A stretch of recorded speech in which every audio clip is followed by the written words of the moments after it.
Okay, it's going to be a review of Survivor Series 1992. So this took place November 25th, 1992 from Richfield Township in Ohio. They're at the Richfield Coliseum. 18,000 in attendance. This was the Wednesday before Thanksgiving, and they do 250,000 pay-per-view buys. So that's 30,000 lower than SummerSlam 1992. And Wikipedia has here that the next 12 Survivor Series did not do as well as this. That's not really true. I mean, they didn't do this good of a buy rate for Survivor Series until, I believe, 97. I think 97 had the same exact number, 250,000. But yeah, with Survivor Series 92, from a personal standpoint, this would be the first pay-per-view where I actually passed up on.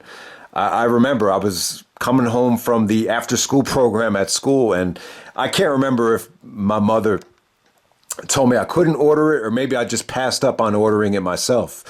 So yeah, this would be the one. Like I had never ordered another pay-per-view until it was my brother really pushing for it, which probably didn't come until like 1996. So with SummerSlam 92, I remember being on the fence about that as well, but I think that had something to do with the time change because it was over in the at Wembley in the UK.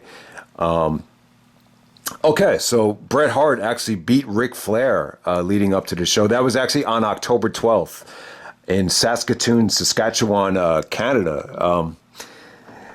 So if you haven't seen that's actually on the network. I think if you look up, it was actually a Coliseum Video exclusive. It was called Smack 'em Whack 'em. So if you want to see that match, I believe they have a section where you could actually watch some of the older, compilation VHS tapes.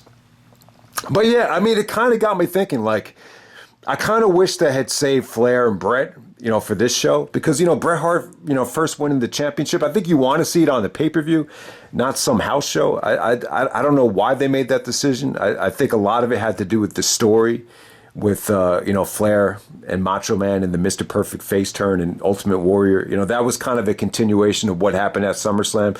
So you definitely understand it. I just think at the time, Vince, wanted Bret to be the champion. I just think he wanted to go in a new direction. I think he was legitimately, tired of Flair. I just don't think Flair's style really worked in this era. I think the company was definitely geared for kids. So I would definitely say Flair's style definitely worked a lot better in WCW. And yeah, I mean, there were even some matches between Flair and Savage that Vince wasn't happy about. Bret actually went into depth in his book about how he made them start matches over again. But ultimately you got Bret Hart and Shawn Michaels for the title here, and it was definitely good stuff. Shawn Michaels was the Intercontinental Champion, Bret was the WWF Champion, and this was definitely a much better experience for Bret. Shawn was just kind of happy to be there. So, Bret's attitude towards Shawn was completely different. I think when somebody's not a threat to you or to the title, you kind of have a different mentality against them. And this is just a much better experience for Bret. He seemed happy. Both guys were going to be with the company. It wasn't WCW's money, breathing down, Vince McMahon's neck. This wasn't the Attitude Era where there was a shift in the direction of the product. The product was definitely geared for kids, and I just think Bret Hart was definitely a better fit than Ric Flair to be champion at the time. So yeah, so the main event is great. It's if you haven't seen it yet, it's definitely a much better match than the Survivor Series 1997 match, the Montreal Screwjob. Obviously, this is the 25th anniversary of Montreal, and you still can't get enough of it, but this is definitely the better match. But for some reason, it doesn't seem like this match was that accessible. Bret never released it on any of his compilations. That's probably why. But it's definitely a great match. Meltzer actually gave it 4.5 stars, which I think is kind of high. But we'll get into it a little bit later. So let's get right down to it.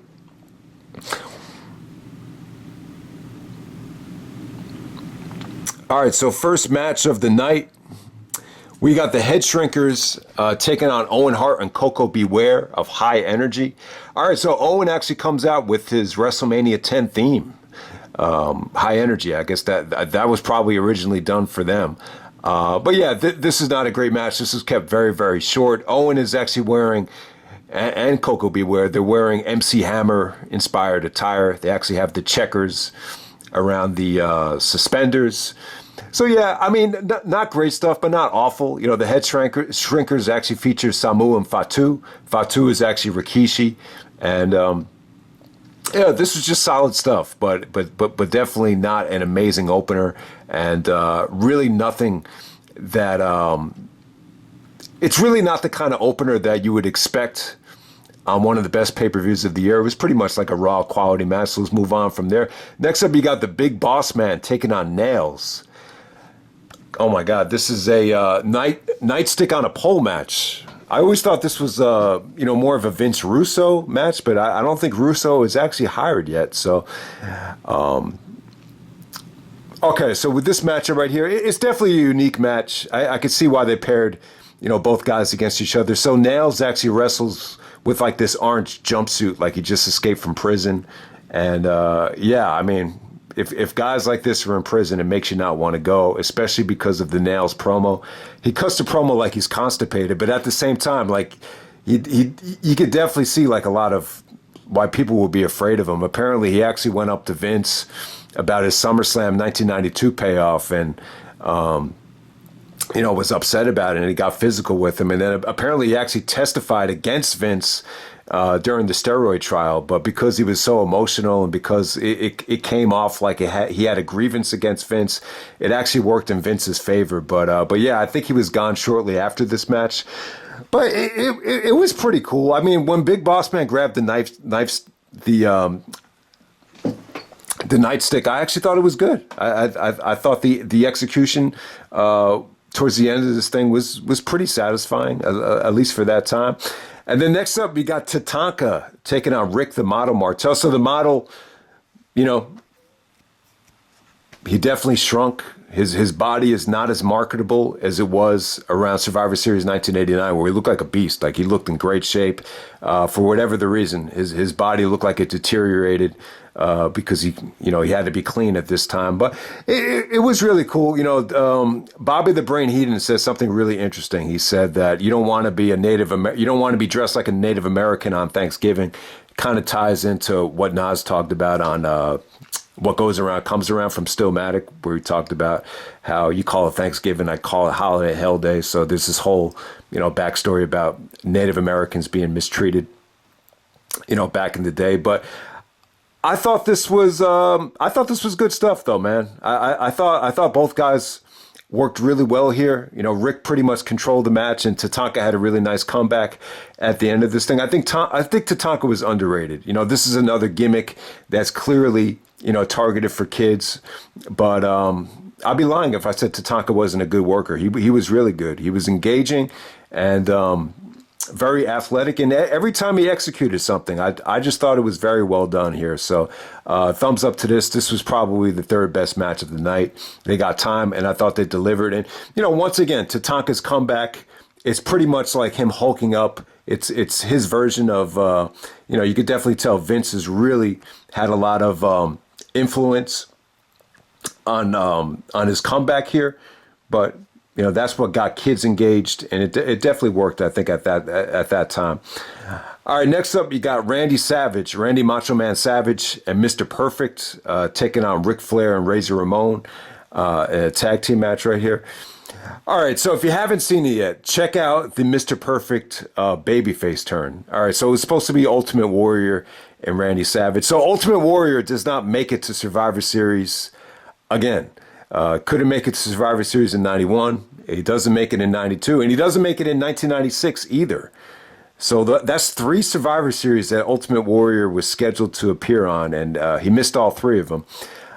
So yeah, I mean, Savage and Warrior, their match was interrupted by Flair and Perfect back at SummerSlam, which ended I believe it ended in a countout. So this was kind of going to be a continuation of, Flair and Perfect screwing them over. But yeah, Warrior had left the company. I believe it might have had to do with HGH or steroids.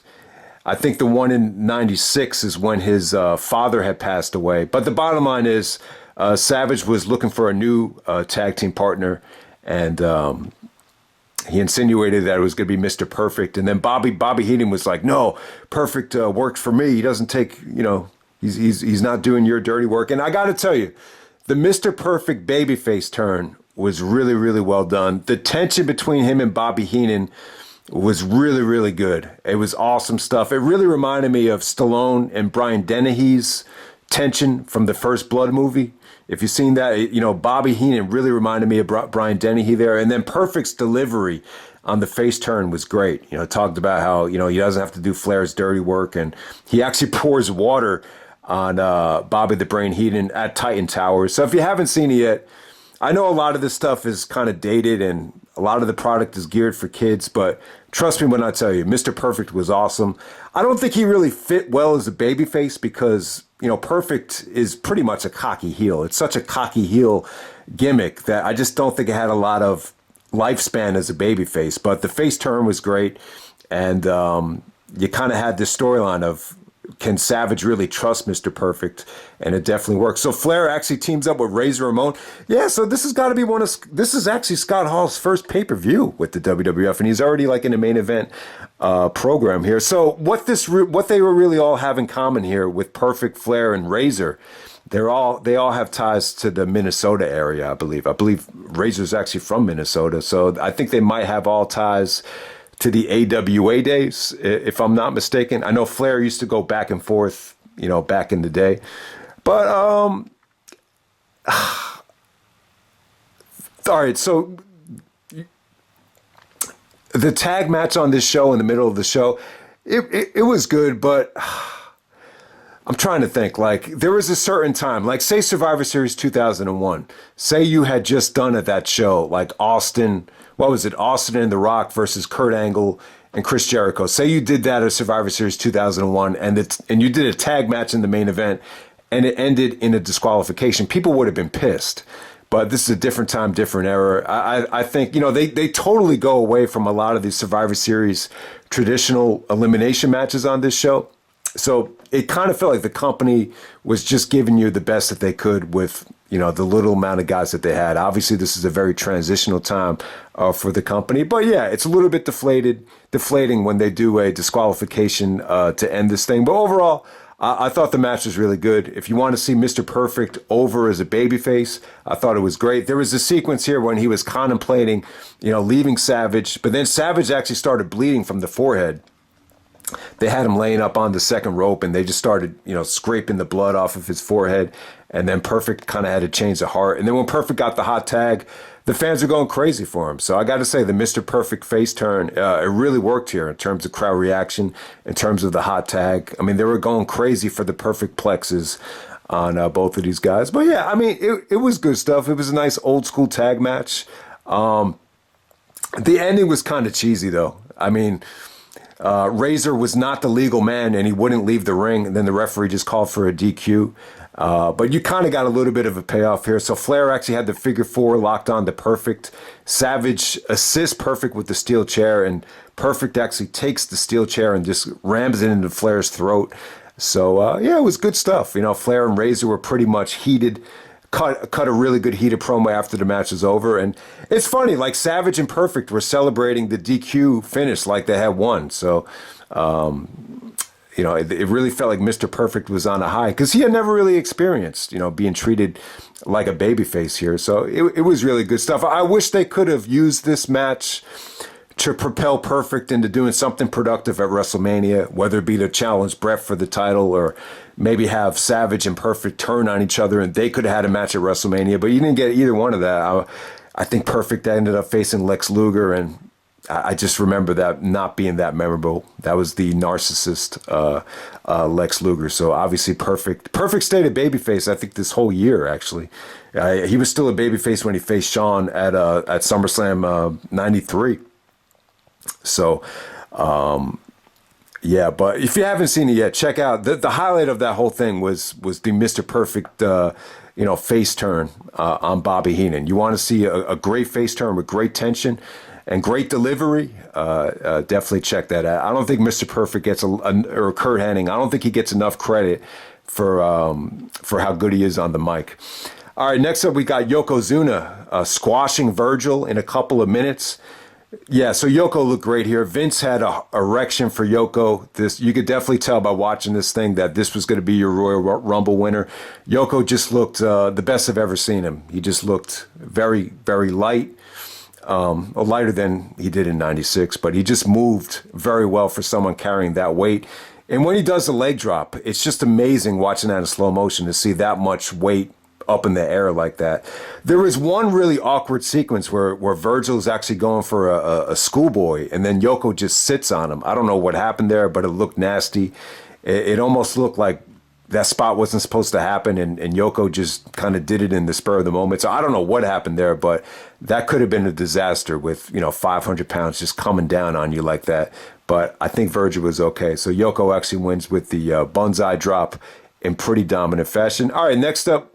This is pretty much the closest thing you'll get all night to a Survivor Series traditional match. This is a 4-on-4 Survivor Series match featuring the tag team. So it's not like your typical Survivor Series style match. So if a tag team gets pinned, they're both eliminated. That's how it actually worked here. So you got the Natural Disasters.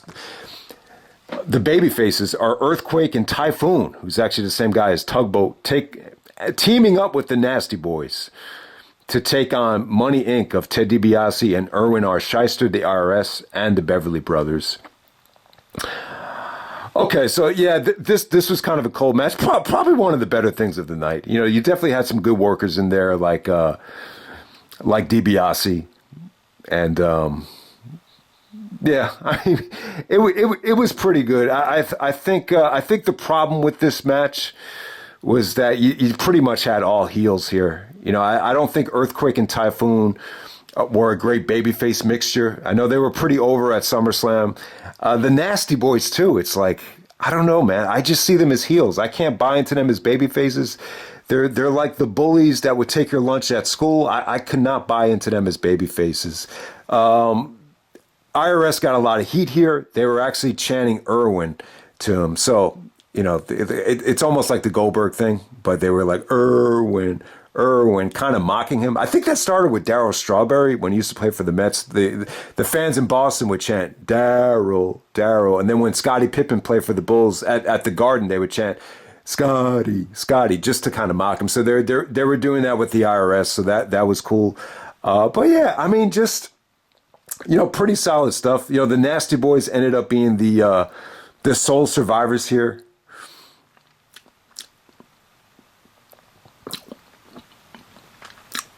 I can't say anybody looked bad here. I really thought Earthquake and Typhoon, I thought for their size, they actually got pretty over here. So really not a bad match at all. DiBiase was a little bit out of shape here, but he was still, his fundamentals were still there. And surprisingly, the Nasty Boys were pretty over, even though they weren't even in the match that long. So it was cool stuff, but it wasn't your, it wasn't your traditional Survivor Series match. But with the tag team situation, I think it's the first time they've ever done it in a tag team situation where if one guy was pinned from the team, they will be out of the match. So the match actually ends when the Nasties actually pin. I believe it was the IRS. All right, next up we got The Undertaker taking on Kamala. This is actually a coffin match. So it's not a casket match. The casket match is a little bit different. The coffin is pretty much just made out of wood. And then once Taker had to get Kamala in the coffin, he actually had to nail it shut. If you watch it in slow motion, it actually looks like Taker is hammering the nails away, so you could still get Kamala out of the coffin without it being too much of a hassle. So I noticed that about it. But yeah, this was probably the worst match of the night. I mean, Kamala his offense was just hard to watch. I mean, just not a lot of chemistry here. Really, the only thing you could take away from it was Kamala was scared of the urn, and Hart.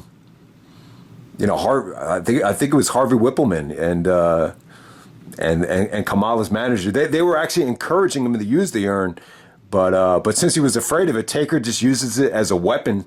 And is able to pin Kamala, and then he puts him in the coffin. It's almost like a Texas death match, but yeah, Fans are kind of going crazy, just watching Taker hammer the nails in the coffin, which is pretty much more entertaining than the match. But, what you could take away from the Kamala feud was I thought Kamala's facial expressions of him being scared of Undertaker at SummerSlam when he nipped up, that was definitely the highlight of the feud. But, this match really didn't do it for me. But apparently Kamala was a hot commodity in the territories. I think they talked about him in the Memphis documentary, that he was one of the bigger draws, and I believe it was in Memphis actually. So there we go with that. And then the main event. This is what we're here for. We got Bret Hart defending the WWF Championship against Shawn Michaels.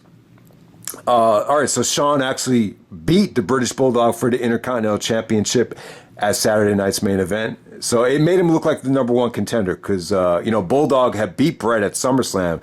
So if Shawn was able to beat the British Bulldog, that should make him the number one contender. So I definitely get the logic behind this match. I definitely think it was a great match. It was the right call. But I just feel like if Bret was supposed to be the guy, why wouldn't you promote Bret Hart and Ric Flair at Survivor Series? I guess we'll never know. Maybe it had something to do with Flair's ear infection. I guess we'll never know. I just don't see the value in putting that match on a Coliseum Video exclusive dark match or house show match. I just don't get it. The Bret and Flair stuff wasn't great. And Meltzer even reported that Bret and Flair had a 60-minute draw at the Boston Garden that was actually carried by Flair. And Bret actually found out about it, that Meltzer wrote that. And he called him and he asked him, why would you say that? And then Meltzer admitted to him that he didn't see the match. It was just someone told him that Flair carried the match. I don't think Flair carried it. I just think Flair probably controlled it. I think there's a big difference between controlling a match and then, carrying someone to a great match. But when you look at Meltzer's rating, he gave this 4.5 stars. I think that's a little bit high for this match. But maybe Meltzer just did it just to kind of make things up to Bret. You never know. But I got to say, man, a great match here. You didn't have the politics and the drama attached to the Montreal match. So obviously it's a little bit overshadowed. But I still thought this was a really, really good match. You could definitely tell Shawn Michaels got a lot better since this match. I mean, when you look at Shawn here, he's definitely learning. So Bret was a little bit more giving towards Shawn.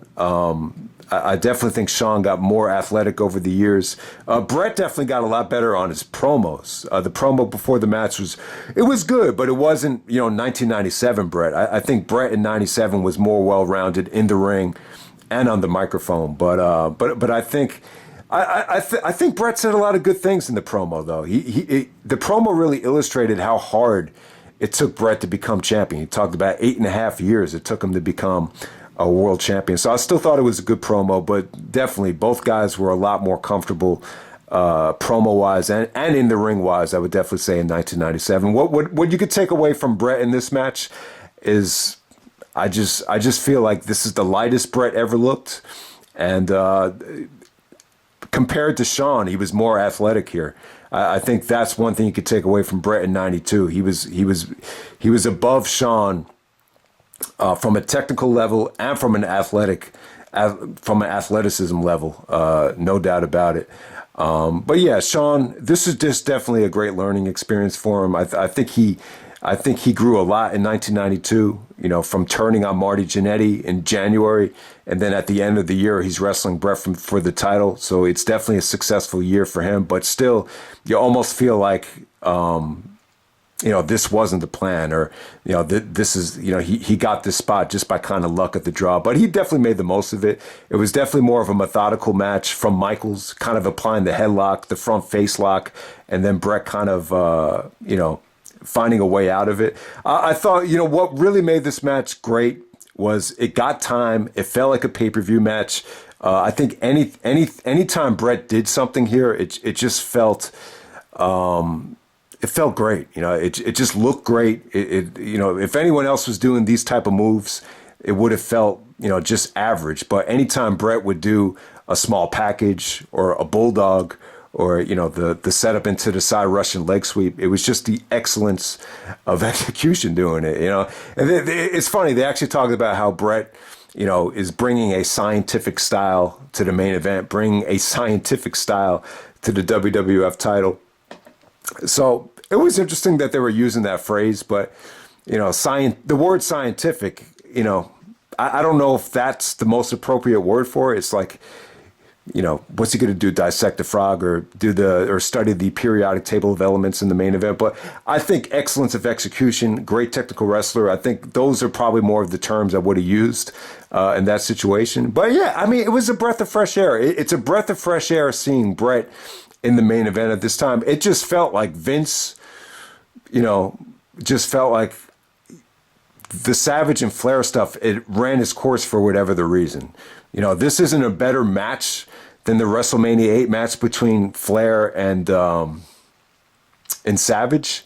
But you kind of get the feeling that if Flair and Savage got the main event on this night, it wouldn't have been this good. It wouldn't have been able to top what Bret and Shawn did in this match. It just felt like a new level of athleticism. It felt like a new layer of excitement. And just execution-wise, I thought Bret looked like $1 million here. Another part of the story here was that Bret was, setting an all-time record pace for title defenses. Ring of Honor actually did this with Austin Aries about how, he's on pace to become the fightingest champion ever. So Bret was really defending the belt pretty much against everybody and taking on a pretty tough schedule. So they used that to kind of play into this match. Like, is the competition catching up to Bret? And, is he putting too much pressure on himself? But he was able to turn the tide here. And, I got to say, Shawn wrestled more of a methodical style. It wasn't Shawn Michaels in his prime. He even looked a lot more athletic against British Bulldog than this, but it wasn't like Shawn doing a bunch of high spots. But whenever Shawn was allowed to sell something like the slingshot or even the sharpshooter at the end, I thought he went above and beyond, and I thought he sold it beautifully. And so the ending comes when Shawn actually goes for a drop kick, and then Bret actually counters it into a sharpshooter, and that's the finish. And then Bret actually celebrates with Santa Claus to end this thing. So yeah, it's really ironic. It's really ironic that 5 years earlier, Bret actually wins with the sharpshooter, and then 5 years later he gets screwed by the sharpshooter. But yeah, I mean, they were really in the midst of building this finisher up like it was deadly, like it was something special, and I thought they accomplished that. So yeah, this is a really good main event. I would definitely say it's one of the best matches of 1992. I would say it's by far the best match on this show, and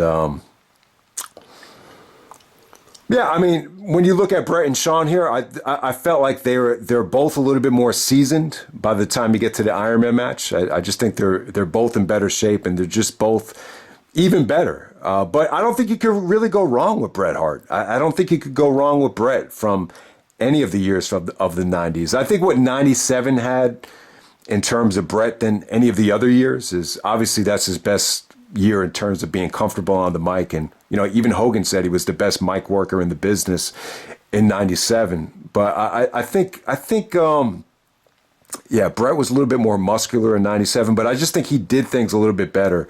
Like the punches were even better. I think even the figure four around the ring purse, just other nuances, other different things that he would actually do, that much better in 97. But yeah, you can't go wrong with Bret. And, I would definitely say 92 Bret this is probably the best ring shape I've ever seen Bret in as far as being mobile, being athletic. Because Bret's pretty old at this point. I think he's 34, 35. So, 5 years later, he would be 40, almost 40 at Survivor Series 97. But yeah, it was a really nice ending. Really, really, really good match for Bret. Good experience. Seeing him celebrate with Santa Claus. It was cool. I don't like all these commercials and businesses using Christmas to sell things, but if Bret Hart's involved, I really don't mind it. The next day was Thanksgiving. This was going to be the holiday season coming up. Plus, I think Christmas of 92, that might be one of my favorite Christmases ever. So I really don't have a problem with this. So yeah, I really regret passing up on this show.